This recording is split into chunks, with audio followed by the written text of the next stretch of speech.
So for background, PATS disease ang tawag niya kasi ang nakadiscover talaga dyan sa sakit is si Percival PATS. So siya yung nakadiscover, then siya yung nag-introduce, then he made mga contributions na worthy enough para matawag yung disease after sa niya. So tinawag yan ang PATS disease. So PATS disease basically TB siya pero sa buto. So nangyari, yung TB, yung bacteria galing sa lungs, then travel to blood vessels, then punta sa bones, then infection. So mangyayari doon, yung bone natin mag-weaken, then may mga pus na mabubuo, tapos magko-compress sila, kaya minsan may mga deformity ka na. Tapos, so risk factors, syempre pag may TB na tayo na kasama sa bahay, tapos pwede yung malnutrition, pwede yung substance use disorder, and condition na nako-compromise yung immune system natin. Etiology, Mycobacterium tuberculosis. Same ng sa TB sa lungs. So ano ba nangyari doon? So since una, ang mangyari may TB yung patient sa lungs originally, then yun yung travel through blood vessels, then sa buto. Then pag nandun siya sa buto, ang gagawin niya, mag-i-spread siya, then i-infect niya yung soft spongy bone ng buto. Then dahil doon, madidestroy yung buto natin over time kasi yung inflammation na mangyayari nun, ang dalawa kasi yun yung response ng buto doon sa bacteria. It's either inflammation and yung formation ng na may basta may mapo-form, then yung ang pag long term yun na nangyari yung inflammation and yung formation na yan, necrosis. Then pag na-destroy na yung bone, yung disc, magkakaroon ng vertebral collapse, which is why pag sa harap ng spine yung nag-collapse, parang magiging kupa yung patient. Ang tawag doon, kyphosis. Over time, yung dead cells tsaka yung fluid galing sa inflammation mag-form ng pus, and pwede siyang magkaroon din ng cord compression. So yung cord compression pwede mag-cause ng paralysis, numbness, tapos yung pus na yan, over time din, pag hindi na gamot, pwede rin siyang kumalat sa labas ng putos. So signs and symptoms, para mas madaling maalala, meron yung pneumonic back spine, so back pain, abscess, yung pus, yung constitutional symptoms like fever, yung response sa inflammation, kyphosis, spinal tenderness dahil sa inflammation, paralysis or weakness katawan, immobility, numbness, and energy loss. So basically siya, ang response lang ng body sa katawan sa inflammation, plus spinal cord na damage.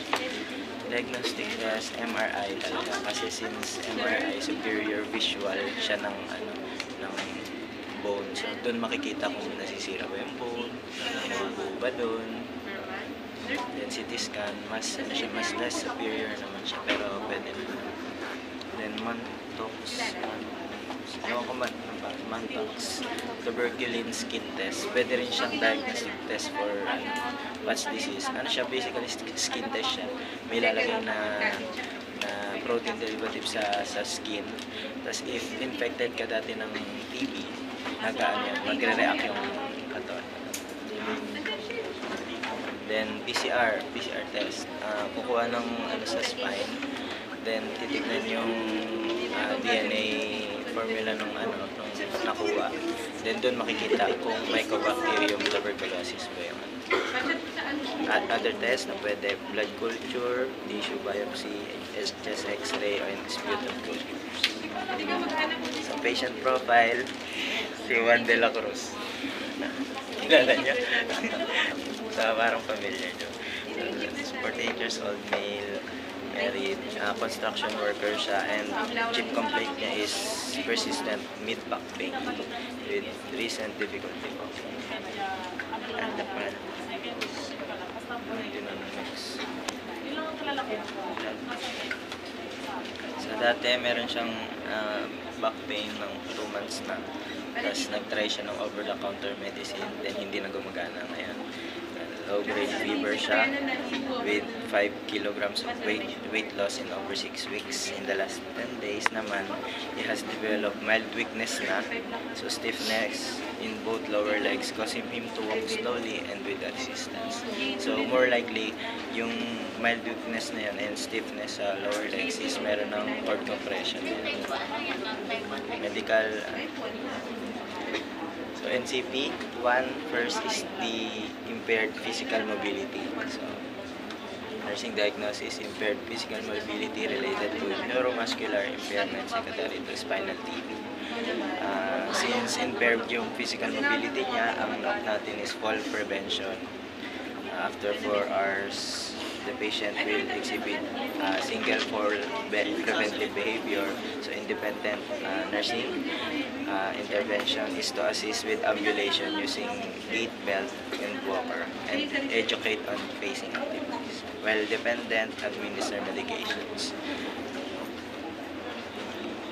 Next, acute pain.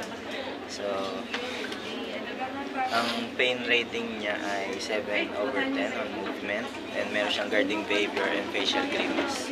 So, nursing diagnosis is acute pain related to inflammatory process in spinal area secondary to TB. So, knock natin is pain control siya. After 4 hours, the patient will have reduced 3/10 pain scale dapat.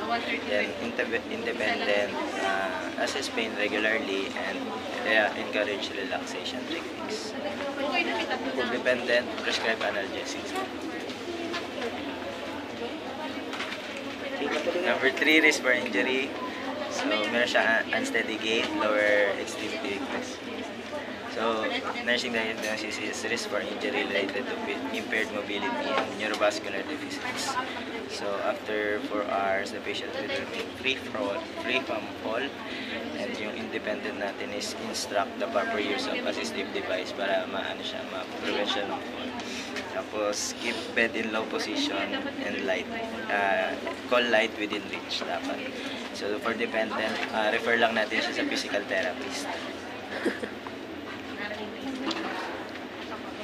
Second to the last, balanced nutrition. Since meron siyang 5 kilogram weight loss in just few weeks lang, so mabilis meron siyang uncontrolled na weight loss. So diagnosis natin, imbalanced nutrition, less than body requirements related to decreased appetite secondary to infection. So independent provide small frequent nutrient dense meal and monitor daily INO. And dependent is to collaborate with a dietitian. Last, deficient knowledge. Nursing diagnosis, deficient knowledge related to unfamiliarity with TB spine infection and its management.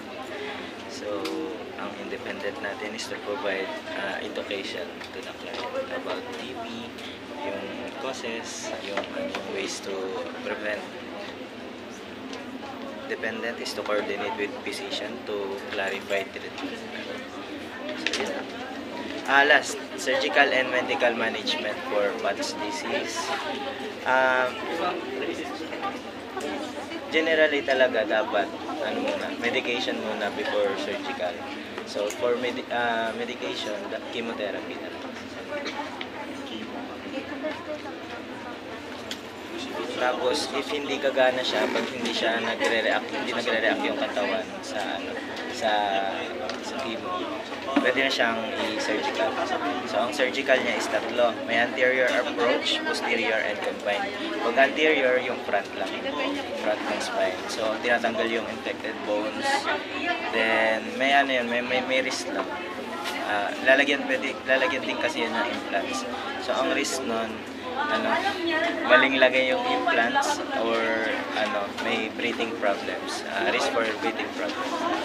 Tapos pag posterior naman, mas common kasi siya, so mas madadalian yung mga so less ng risk. Tapos last is combined approach. Ito naman, pag combined approach naman, both front and back, pang-complex kasi. Pang-complex kasi yan na cases. So yan lang.